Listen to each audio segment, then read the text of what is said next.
Kahit hindi pa na-classify bilang isla ang Pag-asa Island sa Kalayaan, Palawan, hindi pa rin daw dapat maliitin ang pamamalagi ng mga barko ng China sa paligid nito. Nakasalalay rin daw kasi rito ang mapagkukunan natin ng pagkain at enerhiya. May news to si Mav Gonzalez. Ang Pag-asa Island ang isa sa mga pinakamalaking islang pinag-aagawan sa West Philippine Sea. Hindi raw ito isla, kundi isang bato.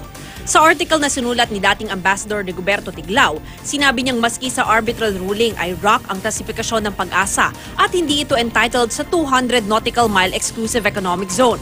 Ayon kay Attorney J. Batong Bakal, Director ng UP Institute for Maritime Affairs and Law of the Sea, walang iizi ang Pag-asa Island dahil sa Republic Act 9522 o Archipelagic Baselines Law.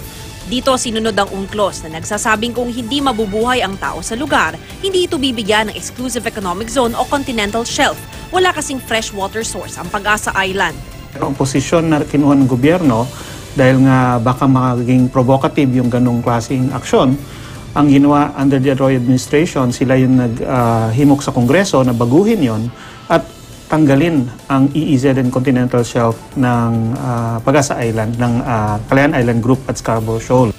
Ngayon, meron na lamang 12 nautical mile territorial sea ang Pilipinas sa Pag-asa Island. Nakaugat ang pag-angkin natin sa Pag-asa Island sa PD 1596, kung saan idineklara ni dating Pangulong Ferdinand Marcos na munisipalidad ng Palawan ang Kalayaan. May mga Pinoy ring nakatira rito mula 1970s. Makakapaglayag pa rin sa teritoryo natin sa West Philippine Sea ang mga barko ng ibang bansa dahil sa freedom of navigation. Sa loob ng 12 nautical mile territorial sea, pwede silang dumaan sa pamamagitan ng Innocent Passage. Pero hindi pwedeng tumenga, lalo na ang dayuhang mangingisda.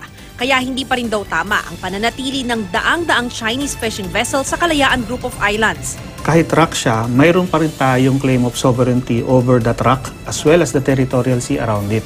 Lahat ng foreign fishing vessel sa loob ng area na yan, sa loob ng 12 nautical miles ng Pag-asa, puro illegal. Nag-illegal fishing yan. Para kay GMA resident analyst Richard Haydarian, hindi maliit na issue ang agawan ng teritoryo sa West Philippine Sea. Nakasalalay daw kasi rito ang food and energy security ng Pilipinas.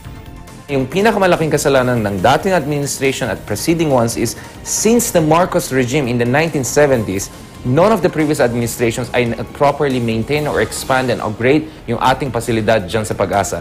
Ang gustong gawin ng China is by using mga fishing vessels na kunyari, mga paramilitary vessels, unti-unti i-cut off mo yung supply lines ng ibang bansa hanggang hindi nila ma-resupply yung tao nila at umalis na sila.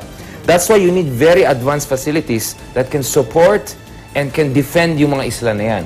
Baka panahon na rin daw para pag-isipan ni Pangulong Duterte ang mabuting pakikitungo niya sa China. Sa gitna ng issue, dumaong naman sa bansa ang 3 Russian Pacific Fleet sa Maynila. Bahagi ito ng 5 araw na goodwill visit ng Russian Navy sa Pilipinas at bahagi ng pagpapatatag ng relasyon ng dalawang bansa. Tuloy naman ang isinasagawang balikatan exercises ng Pilipinas at Amerika. Nitong Miyerkules, kasali rin ang Australian Forces sa mga aktibidad ng puwersa ng Pilipinas at Amerika sa isang lugar sa Pangi, Laguna. Bukod sa medical mission, tulong-tulong din sila sa pagtatayo ng isang eskwelahan.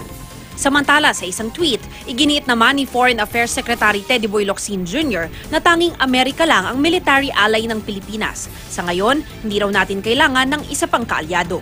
Mav Gonzalez, GMA News.